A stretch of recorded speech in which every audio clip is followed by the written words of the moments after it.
Okay, myofascial release is the last part. Now, some people are going to hate this at first. If you're new to myofascial release, go into it easy. I think it's the most amazing, wonderful thing ever, and I highly recommend it. When we did Tour de Mont Blanc, we brought one of these with us, and Gabi, Isabelle, and I just fought over who got the ball because it saved us tremendously. So one thing is, if you go hike, especially backpacking, bring a tennis ball with you, maybe two, so you can roll on these. They're easy to transport. We're basically going to start at the top and work your way down. I have on the list the top spot is for you to start by working on the upper traps by putting the two balls right here. If you want more intensity too, lacrosse balls are great, but tennis balls are cheap, so we're going to start with that. Honestly, if you even want to start at the very top of the posterior chain, you can put these two tennis balls in these spots and lay on a block, and it feels heavenly. At least I think so. So you'll start, okay, you might have to start with one at a time or they roll off. But when you go to lose the block and when you go to the upper traps, you should be able to do both at the same time.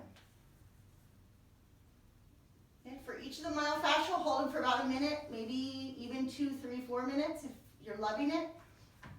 After the upper traps, you're going to work your way, you're going to position the balls about here in the mid-back and just slowly work it down until you get to the lower back.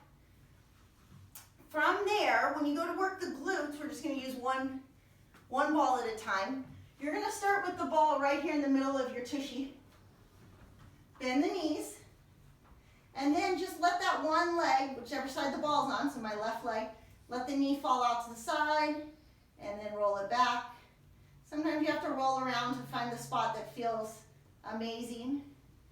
And then once you've done it a couple times in and out, when you find a spot that feels really good, just hold it here. You don't really have to go past this, but because I love this one so much, I usually tend to start after I hold it here for about a minute. I'll roll over on my side and roll my outer hip a little bit too. Again, another great one for long hikes. You rub those glutes, you'll feel amazing after. From here, we're gonna flip over and do the hip flexor. This one can be a little intense. So I would start off right about here where you can feel your hip flexor in the bend. Start off here. If you want to add more and work down your quad, that feels really good too. Just make sure you avoid the knee. Another one you can do, and these are just, this isn't part of the program, so I'm briefly touching on it, but if you love this, the myofascial video walks you through exactly where to find the spots, but you can even come up right above the hip bone and kind of in under the hip bone, you can get into your psoas. But for your hiking, fit to hike, we're just gonna focus on the hip flexor. So right here, find that spot where you get a little bend. You can tell if you bend, you've pinched the tennis ball and lay there. And again, work down your quad if that feels good. And last, the calves. Nice thing about the calves is you can sit and roll them while you watch TV for hours.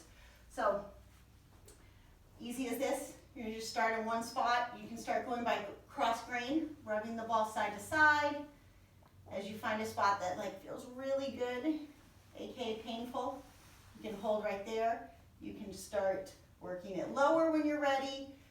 I find it's not abnormal to want to roll your calves before or after hikes 20 minutes. So if you feel like, oh my gosh, 1 minute's just not enough, don't worry, that's normal. Okay, so that's your myofascial release. There's your workout one, your mobility workout one. If you have any questions, send me an email or leave a question in the Facebook group.